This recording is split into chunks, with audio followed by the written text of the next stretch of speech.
पढ़ा रहे हैं मर्टन का विसंगति का सिद्धांत। विसंगति मतलब इंग्लिश में इसे कहते हैं एनोमी। अब विसंगति क्या है? दुर्कीम ने सबसे पहले इसका कॉन्सेप्ट दिया था, नियमहीनता शब्द दिया, जो कि हम आपको प्रीवियस क्लास में बता भी चुके हैं। अब मर्टन ने कहा कि एनोमी का सिद्धांत दो आधारों पे समझाया था। पहला था सांस्कृतिक लक्ष्य और दूसरा है संस्थागत साधन। सांस्कृतिक लक्ष्य मतलब वो कल्चरल गोल, और संस्थागत साधन का मतलब इंस्टीट्यूशनलाइज गोल। इन दोनों के आधार पे उन्होंने अपना पूरा सिद्धांत बताया था। इनका कहना था प्रत्येक संस्कृति में या समाज में अपने कुछ सांस्कृतिक लक्ष्य होते हैं, और जो कि पूर्व निर्धारित होते हैं, उनको प्राप्त करने को, उन लक्ष्य को प्राप्त करने के लिए साधन होते हैं जो कि मान्य होते हैं।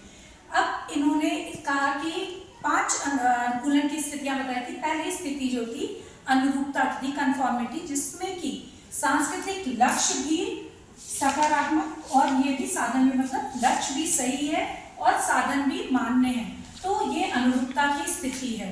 उसके बाद इन्होंने दूसरा बताया था नवाचार। नवाचार में लक्ष्य तो सेम है, साधन अलग। जैसे कोई छात्र अपना कोई नौकरी पाना चाहता है या नंबर लाना चाहता है, तो वो उसके लिए अनुचित साधन का प्रयोग करेगा। ये हो गया आपका नवाचार। उसके बाद आपका आता है विधिवाद। विधिवाद में क्या था कि सांस्कृतिक लक्ष्य विपरीत होते हैं और संस्थागत साधन मान, जैसे किसी व्यक्ति को पैसा कमाना है, अब वो क्या करेगा? संस्थागत साधन, नौकरी का दुरुपयोग कर रहा है, पद का दुरुपयोग कर रहा है, वो घूस ले रहा है, ठीक है। तो साधन क्या है? संस्थागत साधन ही है, लेकिन लक्ष्य उसका विपरीत हो गया। इस तरह ये भी विचलन की स्थिति हुई। चौथी स्थिति आपकी आती है पलायनवाद। पलायनवाद में व्यक्ति ना ही सांस्कृतिक लक्ष्य को मानता है और ना ही संस्थागत साधनों को। तो ये स्थिति पलायन मतलब स्केप कर दिया, मतलब हम दोनों में से किसी चीज को नहीं माने। मान लीजिए कभी बच्चा असफल हो जाता है, और जब असफल हो जाता है तो वो कुछ भी नहीं करेगा, वो अपना ना ही सांस्कृतिक लक्ष्य माने, नौकरी भी प्राप्त करने के प्रयास छोड़े, ना ही कुछ पढ़ाई लिखाई करे, तो वो पलायनवादी स्थिति हो गई, ठीक है। और आखिरी स्थिति है विद्रोह।